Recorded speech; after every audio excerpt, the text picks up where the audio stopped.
Okay, on to a story.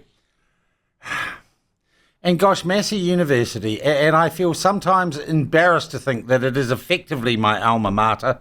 I did my journalism training at Wellington Polytechnic, which was then absorbed into Massey.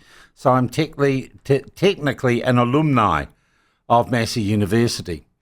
But Dr. Michael Johnston from the New Zealand Initiative has, written a piece exposing in some ways the ongoing problems with the political nature of Massey University, which of course tried to stop Don Brash speaking, employed Labour-lovey lawyer Linda Clark to say it was a health and safety issue, and has stood against free speech and open discussion. It's one of the leading proponents of non-free speech in New Zealand. And it seems to have done it again. To find out now, we are joined by Dr. Michael Johnston from the Free Speech Union. Michael, how are you? We got him there? Doing? Yeah, I'm very well. Look, this is by the way, you're an alumnus of the university. Alumnus, thank Sean. you. Not That's because I didn't do alumni. Latin, did I? That's plural. I think. Well, that shows how good they were at educating me. Yeah. Michael, just take us through what you've discovered about the latest, political wokery of Massey. Well, the Free Speech Union received from a staff member at the university who wants to be anonymous a message to say that the university had circulated a banner for people's emails which had the Toi Tuitoriti logo on it, which is the logo associated with the hikoi against David Seymour's or Act's bill on the treaty. Yeah, it's a logo one now imagines is registered to the company under which the hikoi was conducted, which is... Yeah, so it is blatantly political messaging by the university, if that is true. Well, what do you mean if it's true? It is true. Well, the Vice-Chancellor hasn't come out and said we did or we didn't, so one can only assume that they did. Okay.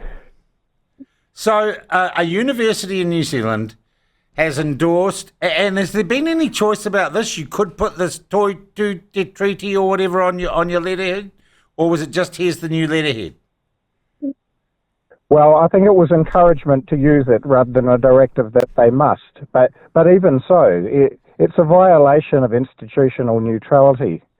So what that means is that the university should not itself take political stands, because if it does, it's essentially putting a thumb on the scale of an argument, right? So if an academic disagrees with the position that the university is itself pushing, then they're going to feel intimidated to disagree with that position. Michael, I hate to break it to you, but in regards to that ideal, the boat has long since sailed from Massey University. It has in many ways. A lot of universities around the country have taken political stands on various issues. I remember when I was at Victoria, the university decided to give students the day off to go on the student strike for climate change, for example. So, which means that they would have extensions on their assignments and not be expected to attend classes. All right. So yes, that boat has sailed. However, we're attempting to steer it back into port through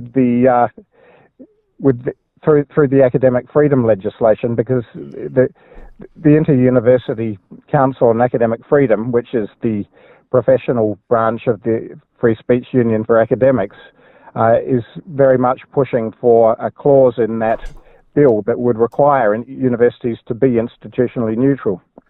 All right. Have you tried to contact Massey University and ask them what this is all about? The Free Speech Union has written to them. Yeah, haven't heard back yet. Not yet. All right. I hate to say it, Ben, there's some more work for you today. Let's pursue this as a story. Let's ask them what it's all about.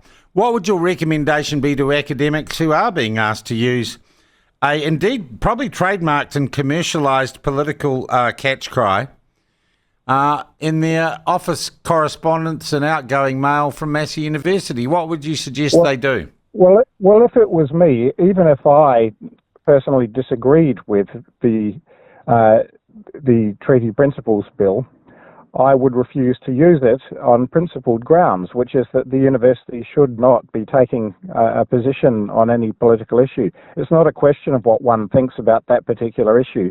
It's a question of what the principled stand would be. Yeah, but I'll tell you what, Michael, they're going to come back at me. I can read it now. We're upholding our obligations under the principles of the Treaty of Waitangi. That's what they'll say.